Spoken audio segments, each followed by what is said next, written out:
नमस्कार, आदाब, सत श्री अकाल। कैसे हैं आप? उम्मीद करते हैं आप सभी स्वस्थ होंगे, अपने कार्यों में व्यस्त होंगे। दोस्तों, ज़िंदगी में अगर सुकून चाहिए ना, तो आपको टाइम से पहले समझदार बनना पड़ेगा। और आप टाइम से पहले समझदार कब बनेंगे?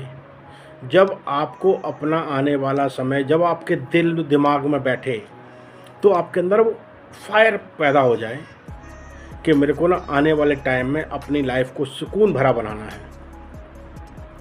आप सुकून भरा बनाने के लिए आपको वो सारी चीज़ें करनी पड़ेंगी जो आपको सुकून पैदा कर पाएँ, आपको आने वाले समय में सुकून दे पाएँ।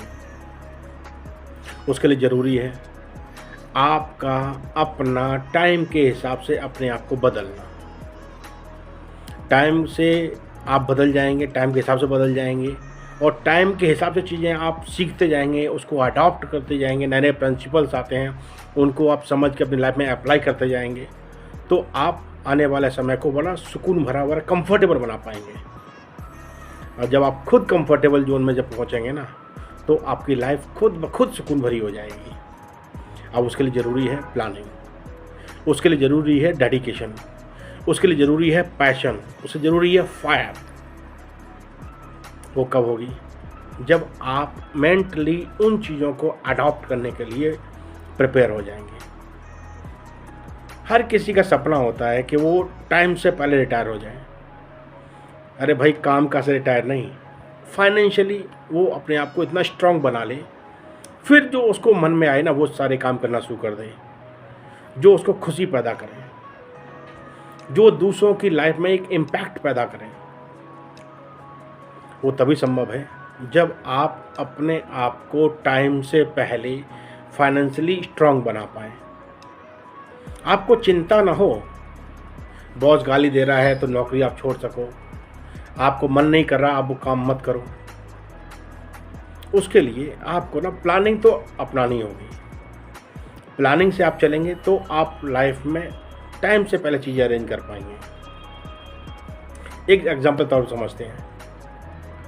सपोज करो आपको 5 साल हो गए जॉब करते हुए, आपकी मंथली सैलरी करीब 50-60 हज़ार रुपये, 60 हज़ार रुपये है। अब आपको पता है जो मेरा प्रिंसिपल बताया था 30-50-20, यहाँ पर आप अपने जो मैक्सिमम हो सके ना उसको सेव करना शुरू कर दो। 60 हज़ार रुपये की सैलरी में आप मोटा मोटा 15 से 20 हज़ार तो बचा पाएंगे। अरे आप 10 हज़ार तो बचा पाएंगे। 10 हज़ार के आप मंथली SIP कर दीजिए। साल में आपने कितने की SIP की? 1,20,000 की। और आने वाला करीब 15-20 साल तो आप नौकरी और करने वाले, 15 साल तो नौकरी और करने वाले हैं। तो आप उम्मीद करेंगे ना कि आपने जो 10 हज़ार रुपये की मंथली की जो SIP की है, उस पर कंपाउंडिंग का जो इंटरेस्ट लगेगा ना, वो आपको लॉन्ग टर्म में बहुत बड़ा बेनिफिट देने वाला है। ये बात आप गांठ बांध लीजिए। और टाइम जैसे जैसे आपका जॉब में बढ़ता जाएगा तो आपका इंक्रीमेंट भी होगा। उस इंक्रीमेंट जो आपका होगा ना, उसमें सोने पे सुहागा आप SIP में वो इंक्रीमेंट से आप ऐड करते चले जाइए। सबको 10% आपका ईयरली इंक्रीमेंट हो रहा है, तो 10% आप SIP में ऐड ऑन करते जाइए। और ये आपने 15 साल निकाल दिए, मानोगे 15 साल बाद आपके पास कितना पैसा होगा? आप गूगल पे सर्च कर लीजिए, करीब 1.5 करोड़ के आसपास आपके पास पैदा होगा। इससे ज़्यादा भी हो सकता है अगर मार्केट ने अच्छा रिटर्न दे दिया तो हो जाएगा ना आपका रिटायरमेंट से पहले आपका बंदोबस्त। यानी कि आप अर्ली स्टेज में आप अगर ये प्लानिंग सही से कर जाते हैं, अगर आपने जॉब स्टार्टिंग में ही आपने ये प्लानिंग को एग्जीक्यूट कर लिया, तो आप टाइम से पहले रिटायरमेंट ले सकते हैं। आप रिटायरमेंट लेने के बाद आप अपने आप को इन्वॉल्व रखिए। आप अर्निंग का सोर्स मत बंद कीजिए, आपका बंद होगा भी नहीं, क्योंकि आपके अंदर खुद ही फायर इतना लग चुका होगा कि आपको अपने आप को एजुकेट करते करते ना आपको इतने रास्ते नज़र आ चुके होंगे कि आप अपने अर्निंग का बंदोबस्त तो करते रहेंगे। दूसरा, जो आपने अपनी वेल्थ बनाई होगी ना, जो आपने अपना फंड क्रिएट किया होगा, उससे खुद ब खुद आपको इंटरेस्ट आता रहेगा। एक, आप जो काम कर रहे हैं, अपने पैशन के साथ जो काम कर रहे हैं, उससे आप अर्निंग करेंगे। दूसरा, आपका जमा किया हुआ, आपका इन्वेस्ट किया हुआ फंड आपके लिए, आपका खर्चे के लिए आपको पैसा निकाल के देगा। आप सोचिए, जो 1.5 करोड़ के आसपास जो आपने 15 साल में अपने पैसा, अपने SIP, आपके इन्वेस्टमेंट्स आपने जो बनाया है ना, उसका अगर हम 12% इंटरेस्ट आप निकाल लेते हैं, आपको मोटा मोटा 15 लाख रुपए, तो सॉरी 1.5 लाख रुपए आपको मंथली एक्सपेंस आपका मेंटेन होना शुरू हो जाएगा। आप सोचिए आपकी लाइफ में कितना सुकून होगा। लेकिन बॉस, ये चीज़ें आपके डेडिकेशन, आपकी कमिटमेंट, आपकी प्लानिंग, आपकी सेल्फ एजुकेशन, आपकी फंड मैनेजमेंट की सेल्फ एजुकेशन ही काम आएगी। कोई दूसरा नहीं आपके लिए करेगा, ये आपको खुद ब खुद प्लानिंग करनी पड़ेगी। तभी आप अर्ली स्टेज में आप रिटायरमेंट ले पाएंगे। फिर आप वो चीज़ कर पाएंगे जो आप करना चाहते हैं, वो एंजॉय कर पाएंगे जो आप एंजॉय करना चाहते हैं। आपका घूमना फिरना, आपका अपने फ्री टाइम में आपका बुक्स रीडिंग करना, चीज़ें, नई नई चीज़ें सीखना, उसको अपनी लाइफ में इम्प्लीमेंट करना, वो सब चीज़ें कर पाएंगे। फैमिली के साथ टाइम बिताना आप बिता पाएंगे। जब आपका मन करेगा आपको घूमने फिरने जाना है, आप जा पाएंगे। लेकिन टाइम से पहले अपनी प्लानिंग को पहले महत्व दीजिए। जो 30-50-20 का जो फॉर्मूला आपको बताया है ना, उसको टाइम दीजिए, उस पर गौर कीजिए। आप ये करते रहेंगे। सिर्फ आपने 15 से 20 साल लगा दिए इस काम के ऊपर, इस प्लानिंग के ऊपर। उस समय अपनी इच्छाओं को थोड़ा सा कंट्रोल करके चलिए। आपको जो चीज़ नहीं चाहिए ना, वो आप अननेसेसरी चीज़ों को बाय मत कीजिए। कहते हैं ना, जब लोगों की सैलरी 10,000 होती है तो वो 1 लाख की चीज़ ले आते हैं। जब 50,000 होती है तो 5 लाख की चीज़ ले आते हैं। जब 1 लाख होती है तो वो 10 लाख की चीज़ ले आते हैं। ज़रूरत नहीं है लेकिन ले आते हैं शौक़ के लिए। आप अगर ऐसा करते हैं तो आप अपनी इनकम को ना, आप इन्वेस्ट करने के लायक नहीं बचेंगे। आप इन्वेस्ट कर ही नहीं पाएंगे, क्योंकि आपने जो टेंट्रम पाल रखे ना, आप उसी में पैसा देते रहेंगे। आपकी प्लानिंग हो ही नहीं पाएगी। फिर जब टाइम आएगा ना, फिर आप पछताएंगे, काश मैंने वो चीज़ उस समय नहीं की होती। उस समय अपनी इच्छाओं और आकांक्षाओं को ना थोड़ा कंट्रोल करके चला होता, अपने प्लानिंग को सही तरह से इस्तेमाल किया होता, अपनी इन्वेस्टिंग की पावर को यूटिलाइज किया होता। कहते हैं ना, कहावत है ना, अब पछतावत होत का जब चिड़िया चुग गई खेत। फिर आप पछताने के अलावा कुछ आपके पास नहीं बचेगा। आपको चीज़ें कब करनी चाहिए, इस चीज़ को समझिए। जब आपकी सैलरी 10,000 रुपये है ना, तो उस समय आप अपनी इन्वेस्टिंग की पावर को इस्तेमाल कीजिए। आप उसका 30% इन्वेस्ट कीजिए, जो 50% है उस सब पे खर्चे मेंटेन कीजिए। जो आपका 20% बच गया उसको वांट लग्जरी में इस्तेमाल कीजिए, उससे ज़्यादा मत कीजिए। आपकी जैसे सैलरी बढ़ती जा रहा है, आप ये 30-50-20 का फॉर्मूला हमेशा अप्लाई करते रहिए। चीज़ों की जब ज़रूरत हो ना, तभी चीज़ें परचेज़ कीजिए। अननेसेसरी के परचेज मत कीजिए, शो ऑफ के लिए मत कीजिए, लोगों को दिखाने के लिए मत कीजिए। याद रखिए, जब आप मुसीबत में होंगे ना, तो कोई आपको कुछ देने नहीं आएगा। सिर्फ और सिर्फ आपको लोग दूर से ही कहेंगे, हाँ जी कोई सी चीज़ दिक्कत तो नहीं है। आप एक बार कहकर देख लीजिए उनसे, हाँ जी ज़रूरत है, क्या हमें पैसे देंगे? नहीं देगा कोई, क्योंकि सबको पता होगा कि आपने अपनी लाइफ को प्रॉपर तरीके से प्लान नहीं किया। इसमें गलती सिर्फ और सिर्फ आपकी है। जब आपने वो टाइम पे अपने आप को नहीं संभाला, तो मुसीबत टाइम में कौन आपको संभालेगा? कोई नहीं संभालेगा, आपको खुद ही संभलना होगा। और खुद संभलने के लिए आपको प्लानिंग से चलना पड़ेगा। गाड़ी खरीदनी है, खरीदो, कोई दिक्कत नहीं है, लेकिन आप पहले अपने आप को उस लेवल तक लेके जाओ।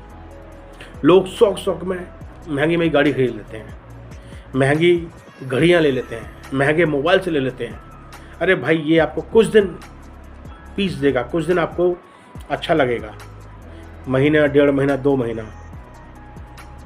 जब आपकी महंगी गाड़ी जब रोड पे चलना कम हो जाएगी ना, फिर जब खड़ी होगी दरवाजे पे, फिर आपको पछतावा होगा, काश मैंने ये पैसा कहीं इन्वेस्ट किया होता तो मेरा पैसे से पैसा बन रहा होता। काश मैंने ये लाखों रुपए का मोबाइल नहीं लिया होता, एक एंड्रॉयड फ़ोन से हमारा काम चला तो उससे काम चला रहे थे, तो हमारा ये पैसा कहीं इन्वेस्ट हो गया होता। महंगी वॉच नहीं ली होती, समय तो देखना है, नॉर्मल वॉच से आप अपना काम चला सकते थे। काश मैंने घूमने फिरने पे इतना खर्चा नहीं किया होता। बॉस, घूमना फिरना अच्छी बात है, लेकिन आपके बजट के अंदर। आप बजट से बाहर जाके करते हैं, लोगों की आदत होती है क्रेडिट कार्ड से पेमेंट कर देते हैं, फिर उसकी किस्तें, वो एक आता है जो मंथ आपकी मिनिमम चार्जेस पे कर के उसको टालते रहते हैं। आप बॉस 35 से 40% इंटरेस्ट आप अपने क्रेडिट कार्ड की ईएमआई में लगा रहे हैं, क्रेडिट कार्ड के रीपेमेंट में लगा रहे हैं। बॉस, अगर आप ये कर रहे हैं, बहुत बड़ी गलती कर रहे हैं। इससे आप खड्डे में गिरते जाएंगे, निकल के बाहर नहीं आ पाएंगे। यही पैसा आप अपने बजट के हिसाब से आप प्लानिंग करते हैं। अगर आपका बजट 30,000 रुपये का है घूमने फिरने का, तो 30,000 में अपने आप को संभालिए। आपने अगर 40,000 बना रखा, 50,000 बना रखा, तो उसी में संभालिए। आप एक चीज़ ध्यान से सोचिए, आप जब घूमने फिरने जाते हैं ना, तो जो खर्चा आपका महीने भर में आप करते हैं ना, वो आप 2 दिन 3 दिन में करके चले आते हैं। क्या वाकई इसकी ज़रूरत थी आपको?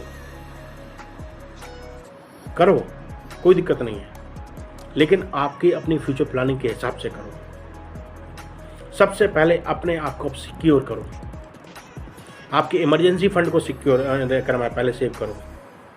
अपनी इन्वेस्टिंग की जो आपने आर्ट सीखी है ना, उसको बंद मत करो, करते रहो। क्योंकि जो आपकी कमाने की एज होती है ना, वो 20 से लेकर 40 साल के 45 साल तक होती है। अगर वो आपने 20-25 साल सही तरह से इस्तेमाल कर लिए, तो आने वाला टाइम आपका खुद का, आपकी खुद की फैमिली का अच्छा बन जाएगा। अगर प्लानिंग नहीं किया सही तरीके से, तो आप खुद ब खुद तो परेशान रहेंगे, आपकी फैमिली भी परेशान रहेगी। आपने आपको टाइम के हिसाब से बदलो, चीज़ें सही तरह से समझो, उसको एनालाइज करो और उसको प्रॉपर तरीके एग्जीक्यूट करते रहो। अपनी इन्वेस्टिंग की पावर को कभी भी ख़त्म मत करना। जब आप इन्वेस्टिंग करते हैं ना, तो कंपाउंडिंग की पावर आपको हेल्प करती है, आपको फंड बनाने में, पैसे से पैसा बनाने में। मैं कहूँगा, लाइफ में अगर टाइम से पहले रिटायरमेंट लेना है ना, तो अपनी इन्वेस्टिंग की कला को सीखते रहो, समझते रहो, अप्लाई करते रहो। फिर देखना लॉन्ग टर्म में, यानी कि 20-25 साल के बाद आपकी लाइफ कितनी सुकून भरी होगी, आपकी फैमिली कितनी सिक्योर महसूस कर रही होगी। एक चीज़ और याद रखना, ज़िंदगी है तो आपकी लाइफ में उतार चढ़ाव रहेंगे। आप अपनी ज़िंदगी की समस्याएं ना अपने तक रखिए, किसी को बताने की ज़रूरत नहीं है। लोग वहाँ पर आपको हेल्प नहीं करेंगे, अंदर से खुश हो रहे होंगे। अच्छा ही बंदा मुसीबत में है। तो आप अपनी समस्याओं को खुद, समस्याओं से सीखिए, वो रिपीट ना हो उसके लिए काम कीजिए। अपने आप को सिक्योर करने के लिए जो आपको ज़रूरी है वो चीज़ें कीजिए। हमेशा अपने आप को एक ख़राब टाइम के लिए पहले से प्रिपेयर रखिए। ख़राब टाइम कभी भी आ सकता है, लाइफ है, इसमें अनसर्टेनिटी होती है, कभी भी कुछ भी हो सकता है। अपने आप को सिक्योर रखिए। सबसे पहले आप अपने फैमिली के लिए टर्म इंश्योरेंस लीजिए, हेल्थ इंश्योरेंस लीजिए। ये चीज़ें इसलिए ज़रूरी हैं कि आपको ये मुसीबत में हेल्प करती हैं। भगवान न करे आप नहीं है तो आपका टर्म इंश्योरेंस आपकी फैमिली को एक सपोर्ट कर जाएगा। कहीं आपको बीच में कहीं हेल्थ इशू आ गए तो आपका हेल्थ इंश्योरेंस आपको हेल्प करेगा।